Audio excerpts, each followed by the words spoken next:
Talk to me about the benefit of a low protein diet as part of this. Any thoughts on that subject? Yeah, I have a lot of thoughts. It's controversial because there are a lot of people who, some of our friends, Steve, are carnivores. But I've looked at the data and I've chosen to become mostly vegetarian. And what I'm trying to do is to not overload my body with excess protein. We all need protein to live and make, the amino acids are essential. There's no doubt. But overloading it by eating huge amounts of steak, I think, is a mistake. Uh, and one of the reasons for that is there's a longevity mechanism in all of our cells that responds to how many amino acids we eat, particularly the branched chain amino acids, leucine, isoleucine, and valine. And if we eat a lot of those, what happens is this longevity mechanism in the body called mTOR doesn't do its job.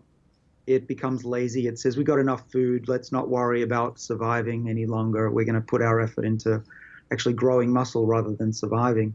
And that's why it's good for bodybuilders to bulk up on these amino acids because it puts the body in a state of growth. But it's probably at the long-term expense of health and longevity, I imagine. There are a lot of studies that show that lowering the activity of this pathway is beneficial, both in animals and in people. There are even drugs that are being developed right now to mimic low amounts of amino acids without actually having to actually avoid a lot of meat.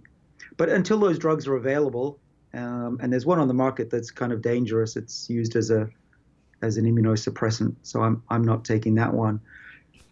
But so yeah, long story short, Me I neither. have low amounts of amino acids and not overload my body. And I'll eat a bit of fish occasionally, but I'm not a big steak guy anyway. Yeah, I coined the term to describe my diet of vegetarian. And, my wife and I eat mostly vegan during the week, and then on the weekends, we'll either have some wild shellfish or some wild fish for the meal, but that's about it. I enjoy talking with the carnivores, and I've even had one on my podcast. Uh, First of all, you and I have studied longevity for most of our lives, and I'm not aware of a long-lived society that is a carnivore-based diet, and I'm sure you're not aware of one. Right. Um, That's true. I mean, look at the Okinawans in Japan on that island. They eat a little bit of fish, but mostly it's plant-based, yeah. and they don't eat a lot of food either. So yeah, I think that's right. You got to look to where people live the longest and try to mimic their diets. And I think, a lot of the carnivores that I know of or who write on Twitter, um, most of these people are definitely time restricted feeding. They don't talk about that, but it's very clear from their physique that they are. What about the argument that if we use a lot of bone broth or we have a lot of the cartilaginous parts, tail to nose, eating, that will have so much glycine that we will block mTOR from being turned on? Can you go down that pathway for a second? Uh, yeah, there's a school of thought that yeah, glycine has a number of benefits. We we haven't studied that in my lab, so I can't say that I can speak with any authority. But I think it's possible that that's true.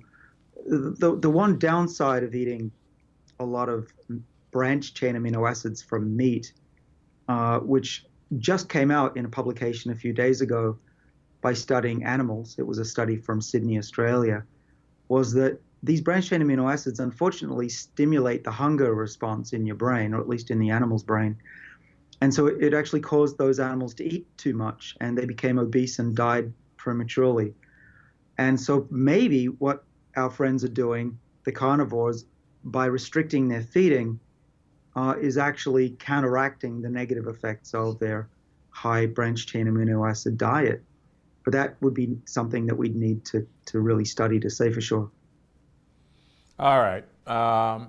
We'll leave them alone for now. The Atkins diet resurfaces every 50 years, and I actually do think it's a useful elimination diet because it does get rid of every plant compound known to mankind, at least for a while. And as you know, some plants hate us, but I agree with you that xenohormesis is probably a really good thing in the long run.